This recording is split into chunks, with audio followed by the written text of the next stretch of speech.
Drive 3 hours northwest of Las Vegas, and the highway abruptly ends at a perimeter of chain-link fences. Warning signs explicitly forbid photography, ban drones, and authorize the use of deadly force for anyone who steps across the line. The people who work past those fences don't drive. They commute from a private terminal in Las Vegas aboard a fleet of white turboprop planes.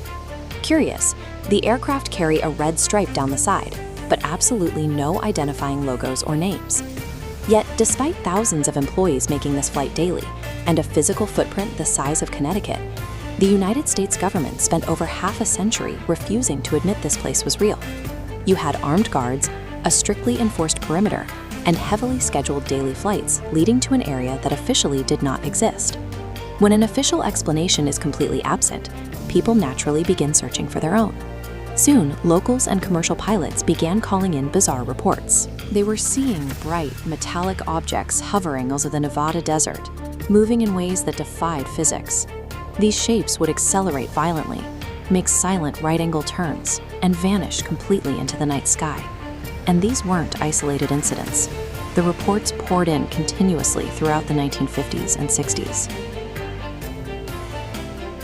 When witnesses ask authorities for an explanation and receive complete silence, the human brain tries to resolve the anomaly on its own. We patch the holes with our own stories. Out of that silence, the public transformed a highly secured patch of dry lake bed into the epicenter of extraterrestrial lore. Area 51 became the world's most enduring modern myth. To understand what was actually happening, we have to look at the immense pressure of the Cold War. The United States was actively developing surveillance technology and needed a testing site completely shielded from Soviet satellites and spies. They found Groom Lake. It offered miles of incredibly flat runways surrounded by mountains that blocked the view from any nearby roads. The first major project developed here was the classified U-2 spy plane.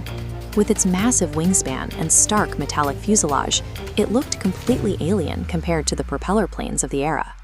In the 1950s, commercial airliners topped out around 20,000 feet, and military jets could perhaps reach 40,000. The U-2 was engineered to cruise effortlessly at 70,000 feet, far above where anyone thought flight was possible. This site later birthed the SR-71 Blackbird, a machine capable of flying at Mach 3, at altitudes exceeding 85,000 feet. These crafts represented the absolute peak of human aerospace engineering, hidden behind a wall of strict military necessity. This timeline tracks the correlation perfectly. Lining up classified flights with civilian records reveals massive spikes in UFO sightings. Picture a pilot flying at dusk. Their plane is dark, but a U-2 above them catches the sunlight, appearing as a fiery orb. Base commanders logged these reports, fully aware the UFOs were their test pilots, but strict Cold War protocols meant they couldn't correct the record. The military was forced into a strict policy of no comment. They let the rumors swirl, because a public obsessed with aliens was a public ignoring classified aviation. Deprived of facts, civilians leaned on the cultural touchstones they already had. The 1947 Roswell incident had deeply embedded the idea of crashed saucers and government cover-ups into the American consciousness.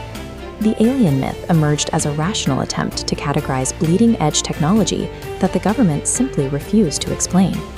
In 2013, the CIA finally responded to a Freedom of Information Act request by releasing a map that formally acknowledged the existence of Area 51.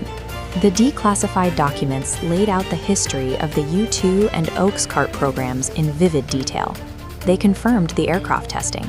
They made zero mention of flying saucers, extraterrestrial technology, or alien bodies. But the facts arrived far too late. After 60 years of secrecy, the mythology had grown roots too deep to be killed by a redacted document. The public had already made up its mind. You can see exactly how entrenched this belief remains.